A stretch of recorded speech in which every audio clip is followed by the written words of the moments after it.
Hola, ¿qué tal? Bienvenidos a un nuevo capítulo de Baluarte Filológico, sección del canal La Meca del Clásico dedicada a cuestiones que giran en torno al idioma, a la filología. Yo soy Rod Mérida, más conocido como el Pachá del Retro.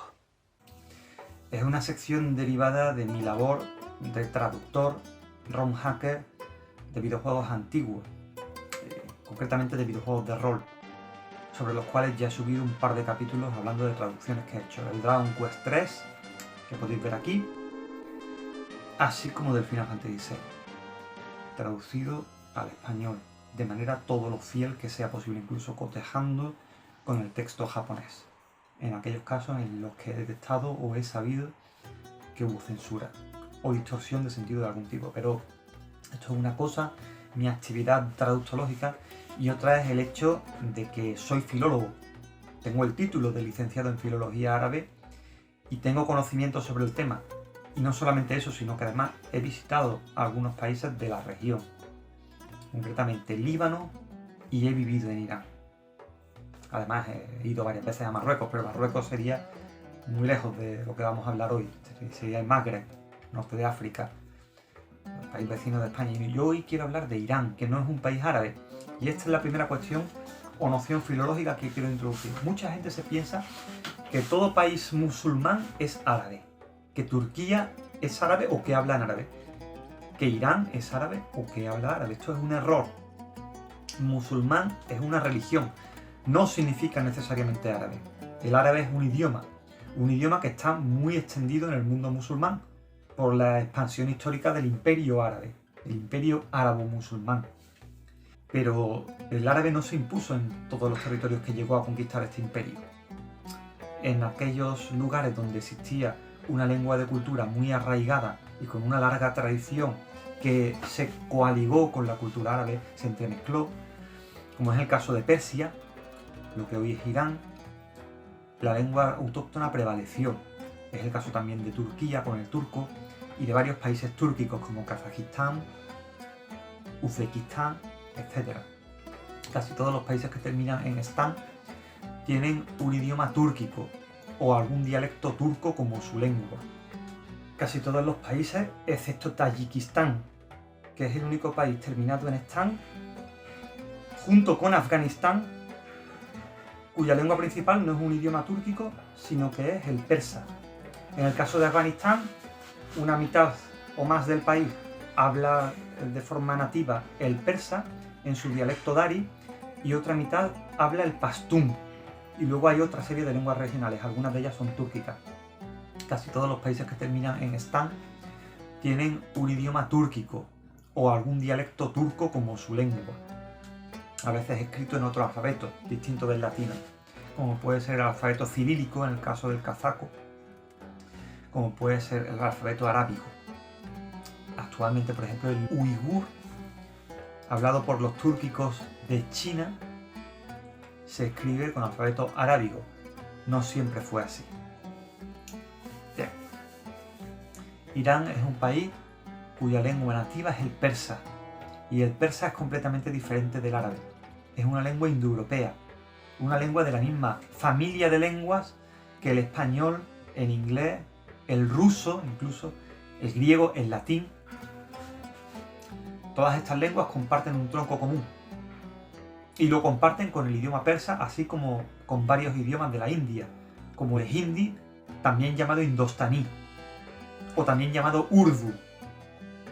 Cuando el hindi se escribe con escritura hindú, escritura sánscrita, el famoso silabario de Devanagari, se le llama hindi, pero cuando se escribe con alfabeto arábigo, como se utiliza en Pakistán y como lo utilizan muchos musulmanes de la India, se llama urdu. Sin embargo, es el mismo idioma, aunque tomando mayor cantidad de cultismos procedentes del árabe y persa, en el caso del urdu, en lugar de procedentes del sánscrito, en el caso del hindi. Todas estas lenguas son indoeuropeas. La palabra indoeuropea indica que existe una familia común de idiomas entre gran parte de las lenguas europeas y una parte nada despreciable de lenguas de la India. La familia indoeuropea se ha ido subdividiendo en ramas. Por ejemplo, las lenguas latinas, por ejemplo, el griego sería una rama aparte, las lenguas eslavas, cuya madre es el antiguo eslavo, sería otra rama, las lenguas germánicas, que incluyen el inglés, el alemán, el holandés y el frisio, serían otra rama. Y una de estas ramas serían las lenguas arias o indoiranias. El persa es una lengua indoirania. Y luego por otra parte estarían las lenguas índicas, como el sánscrito, como el hindi y urdu y otras lenguas de la India. ¿De acuerdo?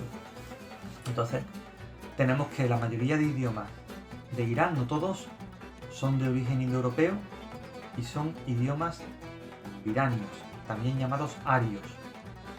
Los arios son los iraníes. La palabra Irán y la palabra ario comparten una misma raíz, según le cambien la vocal, y por A, que es de la manera en que ha evolucionado esa raíz en distintas formas, ¿no? Con distintos derivados, pero todo ello tiene una misma raíz. Los arios fueron una civilización del antiguo Irán, de la cual provienen los medos, los partos y los persas, y los kurdos. El idioma kurdo es otra lengua aria o indoirania, hermana del persa. Es una lengua con cierto grado de mutua inteligibilidad con el persa, el idioma nacional de Irán, pero no se entiende tanto, porque tiene muchas palabras diferentes. Entonces, yo he estado viviendo en Irán en la zona kurda, pero en la zona kurda sur, en la provincia de Ilam, con L. Allí el idioma principal es el kurdo. En su capital, la capital de provincia, llamada también Ilam, que es una ciudad con un tercio del tamaño que puede tener Sevilla, la mayoría de la gente habla kurdo. En torno a un 90%, 89% de la población tiene el kurdo como lengua nativa. Mi mujer es kurda, además de iraní, y tiene los idiomas kurdo y persa como nativos. Ella se considera también persa, ¿no? Los kurdos de Ilam no son independentistas, no quieren formar un estado kurdo. La mayoría son nostálgicos del Shah, del rey de Persia, de cuando todavía había rey en Persia, antes de que se aboliera la monarquía, que fue abolida por el ascenso al poder de los islamistas de Jomeini, que implantaron la llamada República Islámica. Entonces, mucha gente en la zona kurda sur, la zona de Ilam, están en contra de la República, que asocian a la República Islámica, es decir, con un líder de la República que es elegido una vez que muere el anterior, en una especie de cónclave, del llamado Consejo de Guardianes de la Revolución. Ellos eligen en cónclave un líder de la República vitalicio y cuando muere eligen otro. Sería algo parecido al papado, esto es el régimen de la República Islámica. Pero en ese régimen hay elecciones y hay parlamento. Eso sí, solamente se pueden presentar a él partidos legales. Para que un partido sea legal en Irán, tiene que estar de acuerdo con la Constitución de la República Islámica. En el momento en que tú eres contrario a esta Constitución y quieres abolirla o reformarla de una manera demasiado sustancial, sobre todo reformarla hacia un Estado laico, tú quedarías fuera del sistema. Tu partido no sería legal.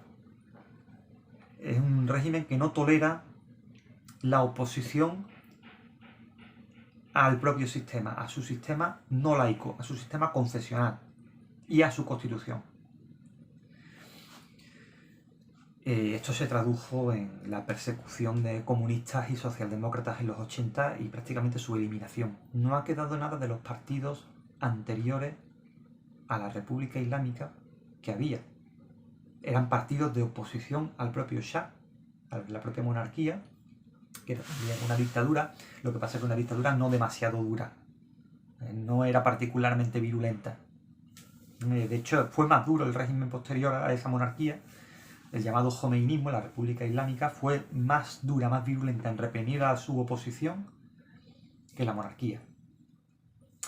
Entonces no ha quedado nada de partidos comunistas, de partidos socialdemócratas, de partidos republicanos laicos, de partidos demócratas o constitucionalistas radicales, los llamados mossadequistas, los partidarios de Mossadegh, que fue un presidente que tuvo Irán en los años 50, que llegó a nacionalizar el petróleo, razón por la que le dieron un golpe de Estado,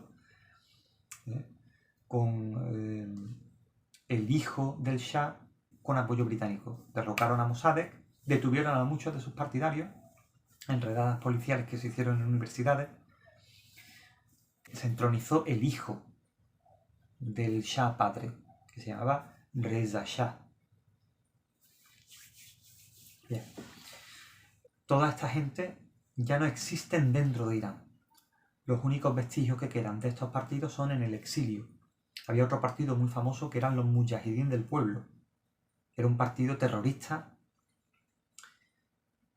y socialista islámico o socialdemócrata islámico. Mezclaba elementos de marxismo y de la socialdemocracia, evolucionó hacia la socialdemocracia, obviamente, con una lectura revolucionaria del chiismo. Todos estos partidos han sido barridos. Y hoy día la oposición que hay en Irán es una oposición no estructurada. No está estructurada en torno a partidos o a un partido. No hay una estructura que organice y coordine a la gente. Son gente mayormente citadina, urbana, universitaria, gente joven, culta en general o de ideas cosmopolitas, que defienden la modernización de Irán. Básicamente todo se reduce a que están en contra de la imposición del velo a las mujeres en la calle y del sistema de la República Islámica. Quieren un Estado laico. Pero claro, las ideologías que pueden tener esta gente son muy variopintas. No tienen un referente común. No tienen referentes políticos. Son gente que no está estructurada en torno a una estructura de partido. Se convocan en las manifestaciones a través de grupos de Telegram, de Instagram, etc. Razón por la cual una respuesta del régimen para tratar de sofocar estas revueltas o protestas ha sido quitar internet durante unos días, así como filtrar Telegram. Telegram ya estaba filtrado de antes. Se filtró a raíz de las protestas de comienzos de 2019. Hubo unas protestas en comienzo de 2019, otras a comienzos de 2018. Yo las viví, las de 2018. Yo estuve allí, lo que pasa es que no fui evidentemente a la manifestación porque soy extranjero y no quiero que me deporten, básicamente. Aparte, está claro que allí, si tú te metes en manifestaciones de manera continuada en contra del régimen, vas a acabar o puedes acabar teniendo problemas. Si te identifican como cabecilla del movimiento, te van a detener. Y ya lo que hagan contigo dependerá de la correlación de fuerzas, de factores y de cuán amenaza te consideren. Entonces, esa es la situación de Irán hoy día a nivel político. Pero hay que decir que no todo es malo.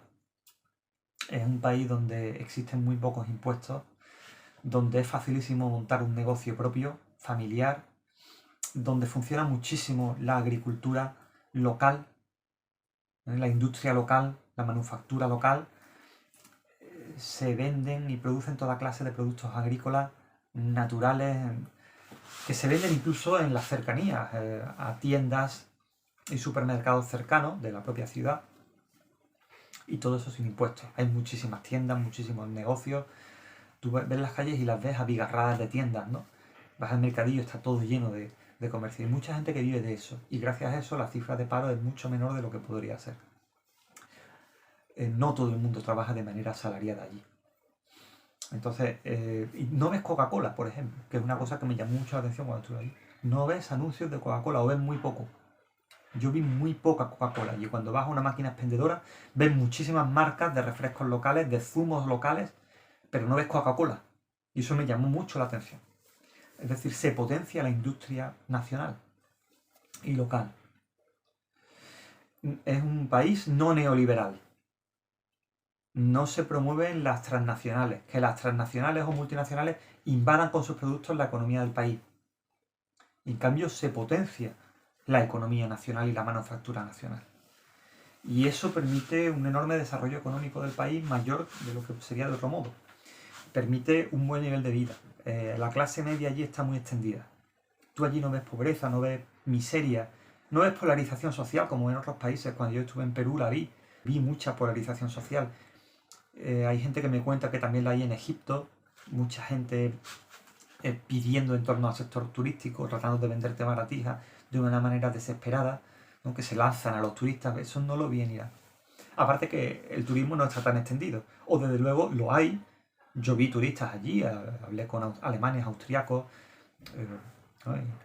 británicos, etcétera, en monumentos, en sitios históricos, como por ejemplo Persépolis, como la tumba de Hafez y ese tipo de sitios, el palacio de Naranjistán, todo ese tipo de sitios que están.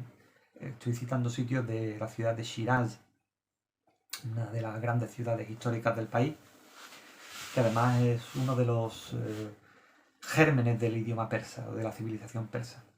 Afloró en torno a esa zona. Con lo cual el dialecto de persa que se habla allí y en sitios como Isfahán es más antiguo y tiene un acento más marcado. Y yo hablé con turistas, yo vi turistas, incluso españoles, ¿no? Pero no está masificado ese turismo. Y allí es obligatorio que las mujeres lleven velo en la calle, pero lo suelen llevar de una manera muy holgada, salvo la que quiere realmente llevarlo, que en ese caso utiliza chador o utiliza el velo más notorio, pero muchas mujeres jóvenes que son reacias al uso del velo lo llevan de forma holgada, mostrando el pelo. Y se ve muy claramente eso cuando tú te bajas del avión, en un avión que vaya de Irán a Estambul, y tú te bajas en Estambul en el aeropuerto, todas las iraníes que van en el avión se quitan el velo, bajan ya con el velo quitado. No parecen iraníes. Entonces ves que la sociedad allí va por un lado y el régimen, que es conservador, clerical conservador, va por otro. Se le llama, por cierto, el régimen de los ayatolás, pero esto no es correcto, porque algunos políticos del régimen son seculares, no son clérigos chiíes. Y luego los clérigos chiíes se dividen en dos categorías, los ayatolás y los seyyed. Los seyyed, que viene de sayyid en árabe, que significa señor, serían un rango superior a los ayatolás y se diferencian de los ayatolás en que tienen el turbante negro en lugar de blanco. Ese turbante unido a una especie de capa que llevan los clérigos chiíes.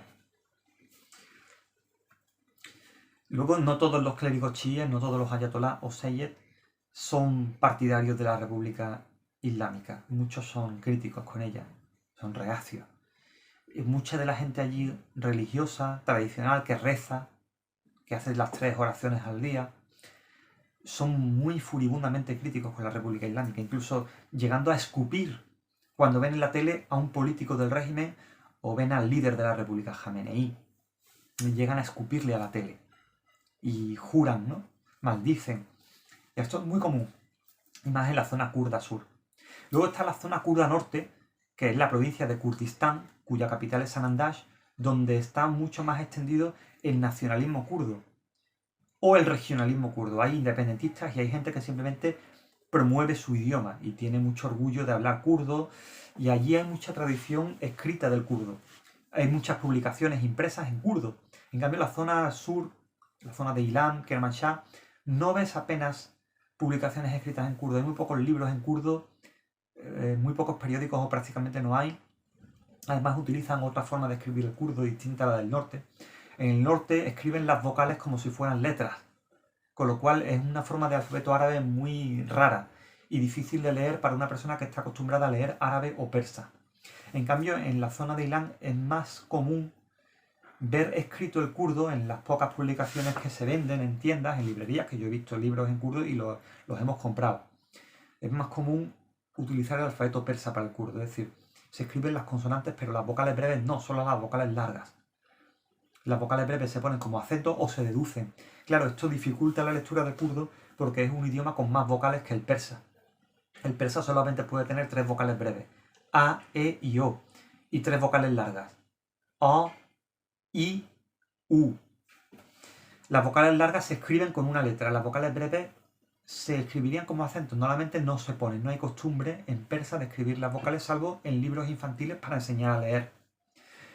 En árabe hay más costumbre de poner las vocales para desambiguar una palabra que se podría leer de 2 maneras diferentes y cambiar el significado, y sobre todo en textos religiosos, pero también en un texto científico se pueden indicar las vocales en ciertos tecnicismos, es más común. No se ponen siempre todas las vocales, se ponen algunas, ¿no? Concretas. Una región de Irán, del norte de Irán, donde se habla azerí. se le llama el Azerbaiyán iraní. Es decir, Azerbaiyán está dividido en dos mitades. Una zona que es país independiente y una zona que está dentro de Irán. Esta zona que está dentro de Irán es bilingüe en azerí y en persa. Y hay otros idiomas regionales. Toda persona allí que tiene un idioma regional no tiene ningún problema en conocer y hablar el persa. El hecho de tener un idioma regional diferente no hace allí que la gente se quiera independizar o sea una nación aparte. No hay este problema de nacionalismo centrífugo tan extendido que hay aquí ahora en Cataluña y en País Vasco. Se entiende como compatible tener una lengua regional y ser iraní o ser persa. A pesar de que la gente que tiene el persa como única lengua nativa en Irán es el 51%. La gente que tiene el persa como primera lengua.